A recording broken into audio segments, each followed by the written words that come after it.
that when I started my journey as an actor, and I used to shoot in Hyderabad and all these neighboring places, and Hyderabad looks so beautiful. It's so well maintained. The kind of infrastructure that has come, the IT that has come. How come this is so beautiful?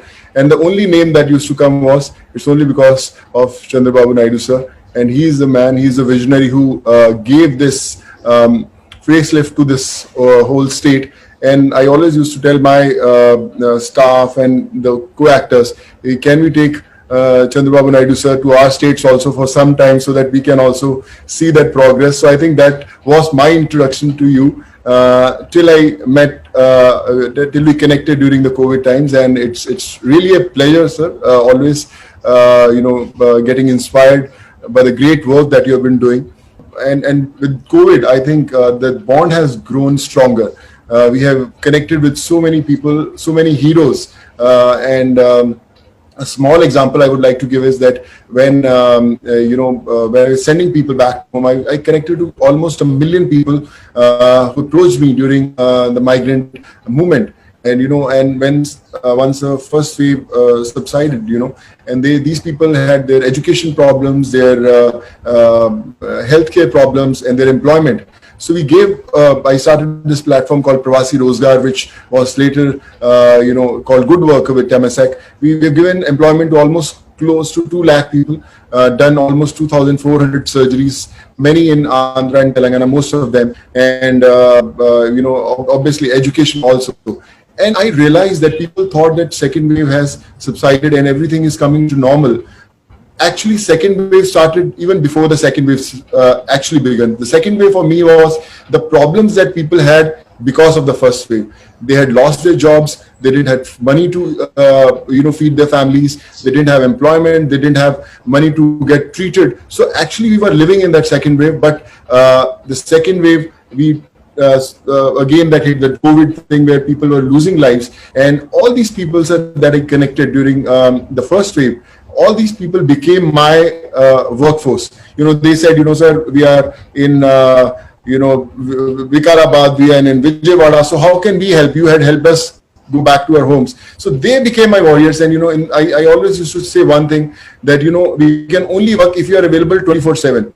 It's not that, okay, I'm busy, I can give 4 hours. I said, in the middle of night, someone has a medical emergency, I'm going to call you in the middle of night that you have to help. This is a very one example that I would like to give. Varun is there also today in our forum, and in the night at 2:30, once I got a image on my WhatsApp, which one image which said oxygen level 60, and there's no message. From where that random WhatsApp became just a picture of that oximeter reading 60. So I called that guy and he said, "Where are you?" He said, "Sir, I'm in Kokatpalli in Hyderabad, and this is my father's oxygen level, and I don't know whether he's going to survive or not." So I called Varun around 1:32, and whole night we were coordinating. We took him to the hospital. We gave him some emergency, oxygen levels. We improved, and then he was shifted to that hospital. And 4 days ago, he was discharged. And I said, can you send me the picture of your father? And the father was hale and hearty. And I thought that, if I would have thought that, should I call someone at 2 o'clock in the night or 3 o'clock, disturb a doctor or someone, so that gentleman wouldn't have survived. So my request to all of you is, when you need to call someone or you need to save a life, just call them. Don't think also. I have disturbed Chandrababu Naidu sir also once, in the middle of night. I messaged him, sir, please help. And someone from your team shifted a patient in the first wave from one hospital to other, and we got to save them. So the biggest lesson that I learned during these 15 months is that don't think so that we are not capable to do something. Sometimes a lot of people say, where to start, I don't know. How to help, I don't know. I'm financially not capable to help anyone. So how can I help? I'll become one big businessman, or I'll earn a lot of money, then I'll start my help. So my suggestion to all of those people is, don't underestimate your power. You don't need money to help. You just need that one phone call to call someone for help. If someone is having a problem, you can call any one of us. That's why there's a problem. And if you are able to save that individual, I think you have done your job as a warrior. So I feel COVID is the biggest professor that the world saw. It taught us empathy.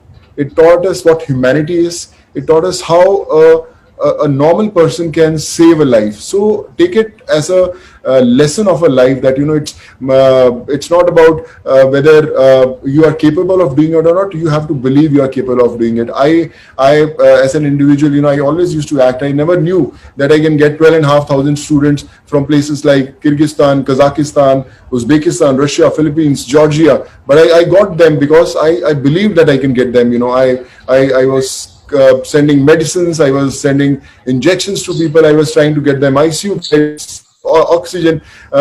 So I'm learning every single day. Every day I wake up, there's someone who teaches me a lesson that, Sonu, you can do it, and I try to do it. Like I said, we are starting with almost 18 oxygen plants across the states. So people say, yeah, why not Punjab? You're from Punjab. Why not Maharashtra? You are living in Maharashtra. So my first 4 plants are coming in Andhra and Telangana, one in Kurnool, Nellore, Hyderabad. We are planning, and one more place we are hunting for, which is a very genuine one. So my point is, humanity doesn't have any religion, any creed, any caste, any state. So I think we have to do and set examples for everyone. Like Sir said, when the crisis had hit, and he had gone to Orissa and Uttarakhand and all these places, I think that is the biggest example of an individual that you can do anything if you believe that you can do it. And today, I don't know what all is written in fate, but this is our first step.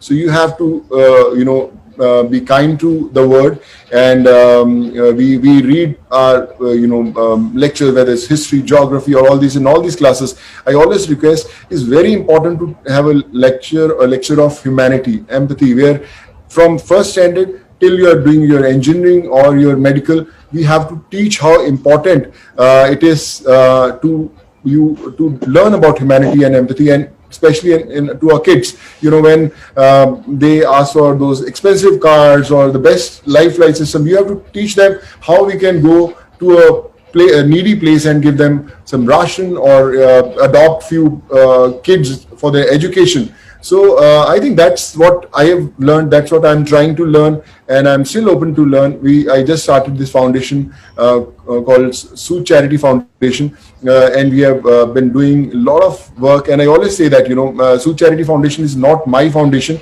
it's your foundation. It's a foundation of 135 crore Indians. We don't need any donations. You just have to call us.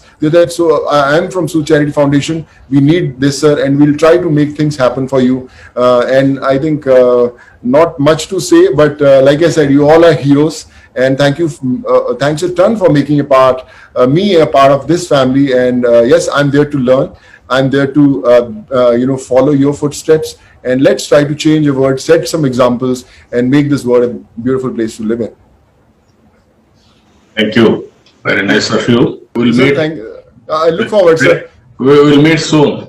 Sir, coming forward. Sir, looking forward, and I'll come and see you very, very soon there. I will come for you, sir. Earliest we'll meet. We'll work together. I'm very happy. Yes, I'm proud of you. Sir. Nation is proud of you. Sir, thank you so much. You are a great icon for serving the people when there is a need. Even everybody is taking some inspiration from you. As you rightly mentioned, there is no word impossible. Everything is possible.